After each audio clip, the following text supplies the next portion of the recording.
Hi అండి, అందరికీ నమస్కారం. Welcome to my YouTube channel. ఈ వీడియోలో ఏపీ ఉద్యోగ పెన్షన్లకు ముఖ్య గమనికండి. పెండింగ్ బకాయిలపై అయితే తీవ్ర ప్రభావం చూపుతుందండి ఒక అంశం. సో ఆ వివరాలంటే ఈ వీడియోలో తెలుసుకుందాం. వీడియో అయితే ఎక్కడైనా స్కిప్ చేయకుండా ఎండ్ వరకు చూసినట్లయితే ఇన్ఫర్మేషన్ పూర్తిగా అర్థమవుతుంది. అలా వీడియో నచ్చినట్లయితే ఒక లైక్ చేయండి. ఇంకా సబ్స్క్రైబ్ అవ్వనట్లయితే మన ఛానల్ వెంటనే సబ్స్క్రైబ్ చేసుకుందాం. నేను చేసే లేటెస్ట్ అప్డేట్ న్యూస్ ముందుగా మీరైతే పొందగలుగుతారు. ఇక వివరాలు చూసినట్లయితే ఏపీ సిఎస్పై అయితే వేటు జవహర్ రెడ్డికి స్థానచలనం అండి. సో సిఈసికి 5 పేర్లతో జాబితా. ఇక పరిశీలనలో సిసోడియా, నీరబ్ కుమార్ల పేర్లు.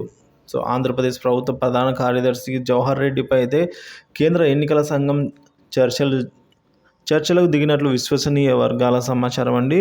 సో ప్రస్తుత ప్రభుత్వానికి అనుకూలంగా వ్యవహరిస్తూ ఉన్నట్లుగా పెద్ద ఎత్తున ఆరోపణలు, ఫిర్యాదులు వస్తున్న నేపథ్యంలో సిఈసి జవహర్ రెడ్డిపై వేటు వేయాలని నిర్ణయించినట్లు తెలుస్తోందండి కేంద్ర ఎన్నికల సంఘం. ఇంకా జవహర్ రెడ్డి స్థానంలో 5 సీనియర్ ఐఏఎస్ అధికారులు నీరబ్ కుమార్ ప్రసాద్, ఆర్పి సిసోడియా, రజత్ భార్గవ్, శ్రీలక్ష్మి, అనంతరామ్లతో కూడిన జాబితాను ఈసీ పరిశీలనకు అయితే తీసుకుందండి. సో రాష్ట్ర ఎన్నికల ప్రధాన అధికారి ముఖేష్ మీనా గారు పంపినట్లుగా సమాచారం. సో ఆయన ప్లేస్లో వేరే ఐఏఎస్ అధికారులను ముగ్గురినైతే ఈ విధంగా ఉంచుతున్నట్లుగా సమాచారం. సో చూస్తున్నారు. సో ఈ క్రమంలో నీరబ్ కుమార్ ప్రసాద్ లేదా సిసోడియాలో ఒకరిని తదుపరి ప్రభుత్వ ప్రధాన కార్యదర్శిగా నియమించే అవకాశాలు ఉందని అయితే వార్తలు వస్తున్నాయి.